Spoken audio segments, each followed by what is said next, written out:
Hello అండి, Anita's cooking స్టైల్కి స్వాగతం. ఈరోజు స్పెషల్ మామిడికాయతో పచ్చడి ముక్కలు. చాలా చాలా ఈజీ అండి.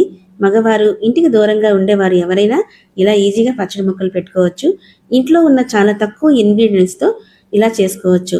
పెరుగన్నంలోకి, చారన్నంకి, పప్పుతోని, దోశలకి, ఇడ్లీలకి, టిఫిన్స్లకు దేనికైనా ఈ పచ్చడి ముక్కలు ఊట చాలా బాగుంటుంది. ఈ ఊట ఉంటే చట్నీలతో పనే ఉండదండి. మరైతే నా స్టైల్లో మామిడికాయతో పచ్చడి ముక్కలు ఎలా పెట్టాలో చూసేద్దామా మరి.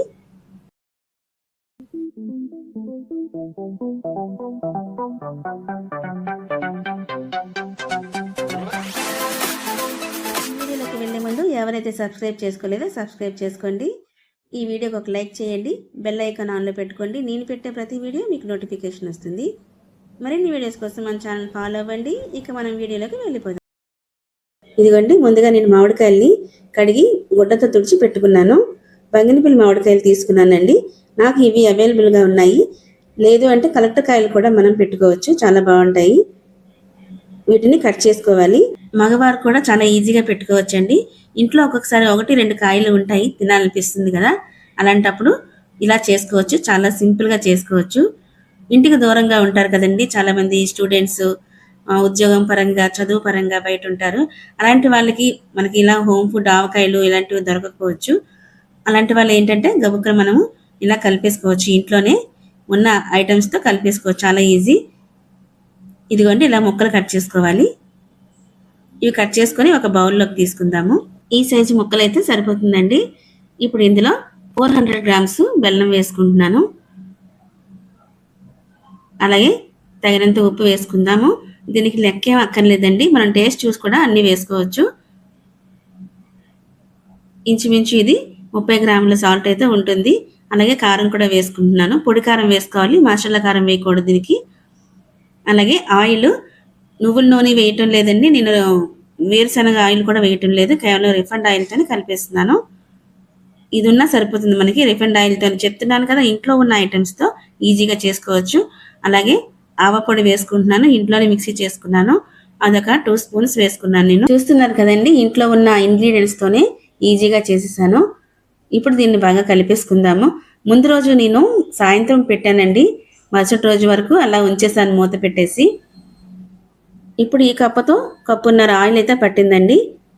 ఇదంతా బాగా కలిపేసుకోవాలి.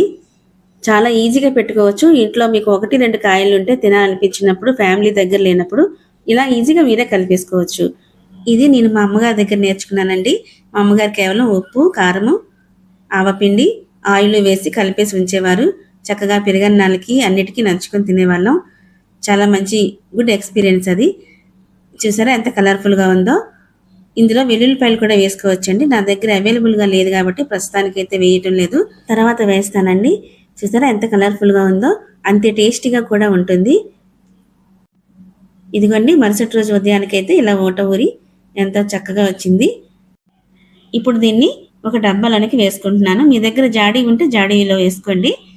పచ్చడి జాడీలు ఉంటాయి కదా, అందులో వేసుకుంటే బాగుంటుంది. ఇది 3-4 నెలల వరకు బయట పెట్టుకోవచ్చండి, ఫ్రిడ్జ్లో పెట్టక్కర్లేదు. ఇంకా అంతకన్నా ఎక్కువగా ఉండాలి అంటే ఫ్రిడ్జ్లో పెట్టుకుంటే బాగుంటుంది. అన్నీ కరెక్ట్గా వేసేసాం కాబట్టి, తడి తగలకుండా చేసేసాను, అన్నీ కరెక్ట్గా వేసేసాను కాబట్టి నేనైతే బయట పెట్టేస్తున్నానండి. ఇదిగోండి, ఈ డబ్బాకి ఇలాగ మనకి బయట ఎక్స్ట్రాలు ఏమి ఉండకుండా నీట్గా ఉంచుకోవాలి. ఇంతకుముందు కూడా చెప్పాను, జాడీ అనేది చాలా నీట్గా ఉంచుకోవాలి. డబ్బా కానీ జాడీ కానీ నీట్గా ఉండాలి. ఇదిగోండి, ఇప్పుడు వెల్లుల్లిపాయలు ఒలిచి ఇందులో వేసుకుంటున్నాను. పెద్ద డబ్బా కాబట్టి ఇందులో కలిసిపోతుంది కాబట్టి కలిపేస్తున్నాను నేను. ఇది వెల్లుల్లిపాయలు నీడైతే లేదండి, నేను వేసుకుంటున్నాను, నాకు ఇంట్రెస్ట్ కాబట్టి నేను వేస్తున్నాను. లేదు అంటే కేవలం ఇప్పుడు నేను ముందుగా ఏం కలిపానో అవి వేసుకుంటే సరిపోతుంది. ఈ వీడియోకి అయితే ఇంతేనండి. ఈ వీడియో కనుక నచ్చితే లైక్ చేయండి, షేర్ చేయండి, కామెంట్ చేయండి అండ్ సబ్స్క్రైబ్ చేసుకోండి. మరో మంచి వీడియోతో మళ్ళీ కలుద్దాం. బాయ్.